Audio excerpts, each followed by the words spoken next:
Merci de nous rejoindre dans l'archidiocèse de Parakou où nous recevons pour vous Monseigneur Pascal Onkwe, archevêque de Parakou. Alors, bonjour Monseigneur. Bonjour, monsieur le professionnel des médias.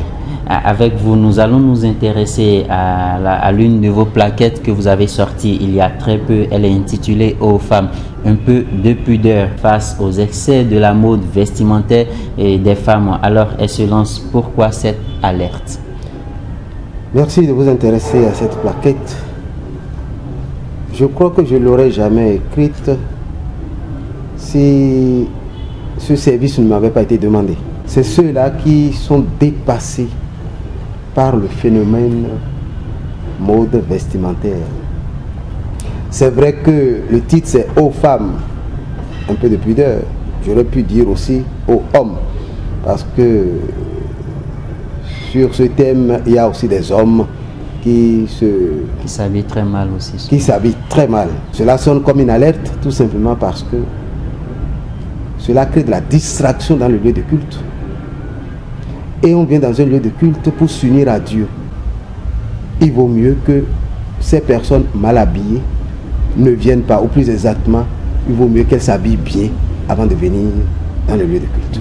Et parlant de spectacle, est-ce que vous pensez que le fait d'écrire seulement pour dénoncer la chose, puisqu'on remarque dans la plupart de nos paroisses qu'il y a plusieurs affiches qui sont collées contre les murs, et histoire de sensibiliser sur l'usage des téléphones portables dans les églises, mais peu sont ces affiches-là qui luttent contre les mauvaises manières de s'habiller de nos différents fidèles chrétiens. Est-ce que vous pensez que cette publication-là, à elle seule, pourra vous aider à mettre fin à ce problème? Non. Mais il faut dénoncer. Parce que se taire, c'est devenir complice de la chose. Nous n'avons pas le droit de nous taire. Il y a des consciences qui voudraient être éclairées. Quand nous entrons dans les lignes de cette plaquette, vous parlez de féminité et de féminisme. On aimerait savoir ce qui différencie ces deux mots-là et quel est le lien avec la mode vestimentaire que vous êtes en train de dénoncer dans votre plaquette. Très bien. La féminité est un don de Dieu. La femme possède deux grands dons pour l'humanité.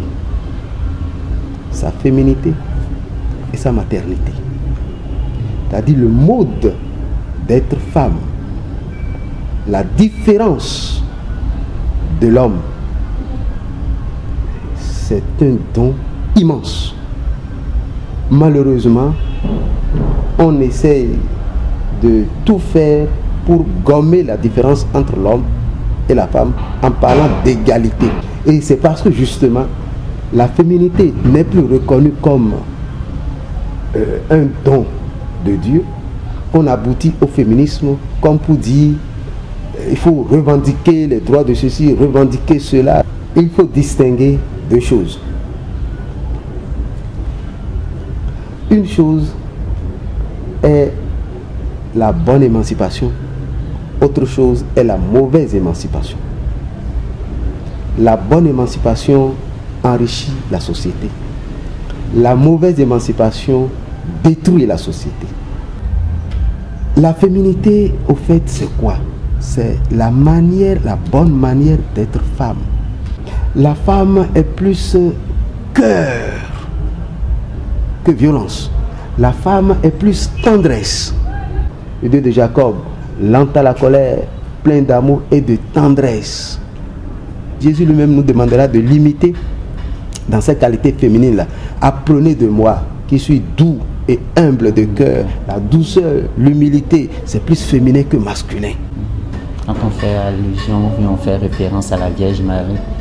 Exact. Elle a été humble en acceptant de porter en elle et celui-là qui viendra sauver le monde. Exact.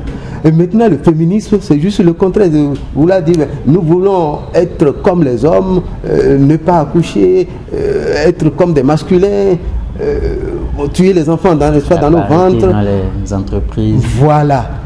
Et bon, aller sur de grosses motos, aller à la guerre. Bon, vous voyez, ça c'est ça.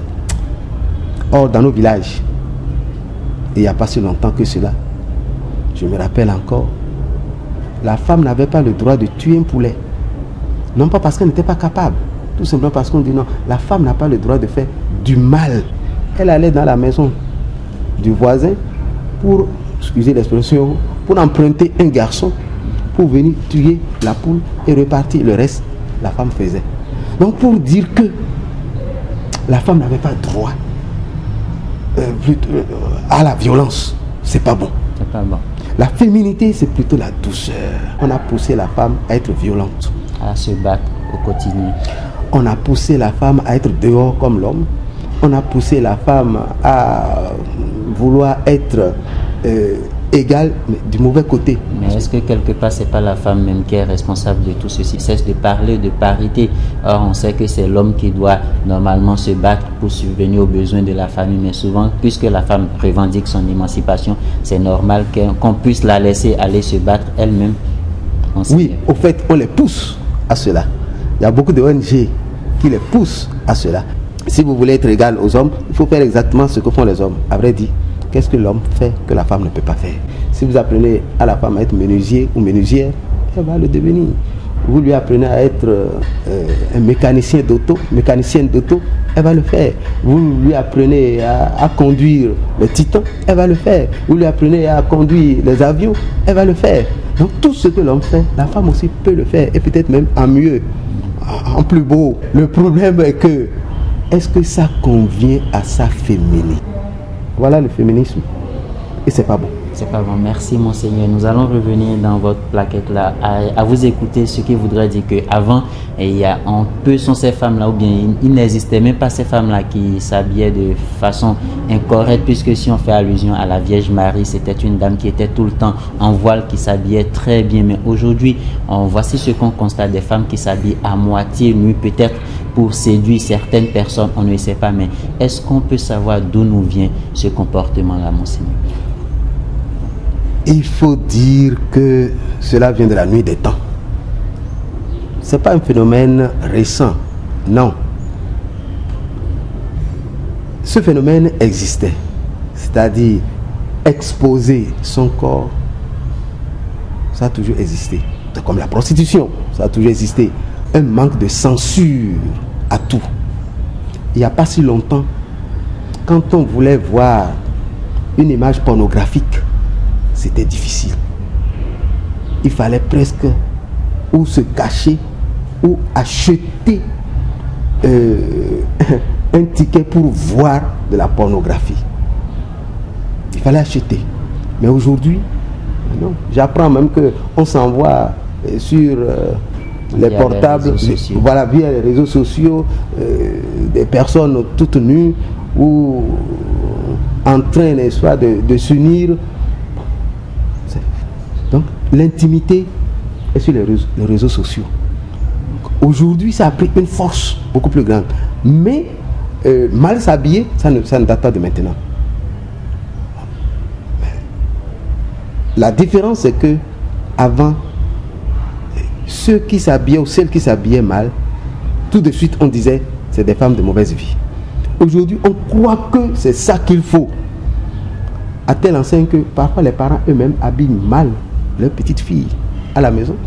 Vous savez, parce qu'on a vu ça dans les feuilletons, on a vu ça dans les réseaux sociaux, on a vu ça comme ça. Et les modèles de mauvais, enfin, les modèles vestimentaires mal à point se multiplient. Et donc, notre cerveau s'est habitué à croire que le vice est une vertu. Nous allons continuer dans cet entretien. Dans votre plaquette, vous affirmez que le vêtement est un langage. L'habit n'est pas neutre car il élève ou rabaisse. Peut-on aussi entendre par là, Monseigneur, que le vêtement révèle l'intérieur de l'être de celui qui le porte? Tout à fait. Mais ce n'est pas automatique. Le vêtement devrait révéler l'intérieur de l'être qui le porte. Vous voyez, une fermière qui est au champ, elle ne peut pas s'habiller comme une secrétaire de bureau. Elle est au champ, elle est en contact avec les bêtes, elle est en contact avec la terre. Donc elle ne peut pas se mettre dans une tenue élégante qui craint la saleté. On dit que l'habit fait le moine. Aujourd'hui c'est très contesté. On dit non, l'habit ne fait pas le moine. C'est là où justement je réponds à votre deuxième partie. Parce qu'il ne suffit pas de porter l'habit de moine, pour être un bon moine. Ça, je suis d'accord. Mais l'habit est là pour te dire que tu dois correspondre à cet habit. Donc, c'est à lui de montrer que l'habit qu'il porte, l'uniforme qu'il porte, il incarne vraiment cette profession. Ça devrait être automatique, mais cela ne l'est pas. Et c'est dommage. Et c'est pourquoi justement, il faut insister pour que chacun reprenne son uniforme avec, j'allais dire, une idée claire de son uniforme. Et si par exemple moi j'ai reçu une éducation chrétienne, je respecte les parents à la maison, je suis mon cursus scolaire normalement, je suis poli et il m'arrive de m'habiller de façon pas correcte où j'ai un jean déchiré, un pantalon en dessous des fesses, est-ce que cela voudrait dire que quelque part cette manière de m'habiller là va amener certaines personnes à me traiter de délinquant, quand bien même je ne suis pas délinquant, j'ai jamais porté une arme sur quelqu'un, j'ai jamais braqué quelqu'un? Oui, il n'y a jamais de règle sans exception. Ce que vous dites, c'est vrai, on peut être quelqu'un de très correct et mal s'habiller. Ce que vous dites, ça peut arriver, mais c'est une exception. Sinon, d'ordinaire, l'habillement révèle ce que vous avez en vous. Vous exposez les parties que vous devrez cacher. Dans quelle intention vous le faites? Nous sommes dans une société et le bon Dieu nous a créés pour que nous puissions vivre en harmonie. Nous sommes en train de parler de la pudeur, nous sommes en train de dénoncer ces femmes-là qui ne s'habillent pas très bien. Et comme solution, parmi tant d'autres, Monseigneur, vous parlez de la séparation des filles et des garçons dans nos différents collèges. En quoi cette séparation-là peut-elle corriger le tir, Monseigneur? Nous oublions que l'homme et la femme sont différents pour être complémentaires. On a tellement insisté sur la mixité, que nous perdons de vue l'importance des différences. Et c'est une erreur de mettre les petits garçons et les petites filles. Déjà, là, on voit que les garçons perdent. Deuxièmement, à l'âge de l'adolescence, la puberté, le garçon est tout le temps excité. Vous le mettez à côté d'une fille, il a du mal à étudier. Par mégarde, il suffit, n'est-ce pas, que la fille le touche, bon, il ne suit plus du tout le cours. Ou bien, il suffit, n'est-ce pas, que la fille, n'est-ce pas, en se grattant, lève un peu sa petite jupe, le garçon, il est par terre. Et après, on dit non, les garçons ne travaillent pas, les filles sont plus intelligentes. Non, c'est parce que le conditionnement n'est pas bon. D'ailleurs, très souvent, les filles disent que les garçons les dérangent trop. Et pourquoi? Mais qu'est-ce que vous voulez? S'ils sont tout le temps ensemble. Voilà pourquoi il faut les séparer. Pour leur donner, pour vérifier s'ils comprennent le cours. Parce que très souvent, les filles ont plus vite compris que les garçons. Et le maître passe. Et les garçons traînent. Et ils deviennent violents. Quoi qu'on dise de l'émancipation de la femme, mais aujourd'hui, les femmes sont plus battues qu'hier. Tout simplement parce que l'émancipation qu'on promeut n'arrange pas l'homme et ça n'arrange pas la femme. J'allais dire les défauts de l'homme. La violence. Tu sors, je sors. L'alcool, la cigarette, la drogue. On parle aujourd'hui des gay man, ou bien comment on appelle ça, gay man, non? Les cybercriminels. On trouve des femmes dedans. Il n'y a pas assez de classes, il y a des classes même qui sont sous des arbres dans certaines localités. Est-ce que vous pensez qu'avec le peu que nous avions, nous pouvions arriver à cette pratique-là de séparer les filles et les garçons? Vouloir ce pouvoir. Si on cherche la qualité, il faut y mettre le prix. On investissait dans l'éducation familiale et scolaire, dans l'enseignement manuel pour la transformation, n'est-ce pas, de nos produits. Je pense qu'on serait beaucoup plus en paix. Ah, merci Monseigneur. C'est vrai, vous avez sorti cette plaquette-là, histoire d'amener certaines femmes à beaucoup mieux s'habiller, à beaucoup cacher leur corps, qui est un temple qui est précieux, un temple où le Christ pourrait bien évidemment venir habiter. Mais est-ce que les parents, à vous seuls, cela ne suffit pas, vous ne pouvez pas toucher toutes les couches, mais quelle sera la question que je vais vous poser, le rôle des parents dans cette sensibilisation-là, afin d'amener les dames ou surtout les enfants à mieux s'habiller? Tout dépend de notre regard vis-à-vis de la mode. Si on croit que c'est en montrant les parties qu'on devrait cacher qu'on est beau, qu'on est belle, tout est détraqué. Mais, comme vous venez de le dire, si on considère le corps comme le temple de l'esprit, ça veut dire que le temple doit être l'endroit le plus beau.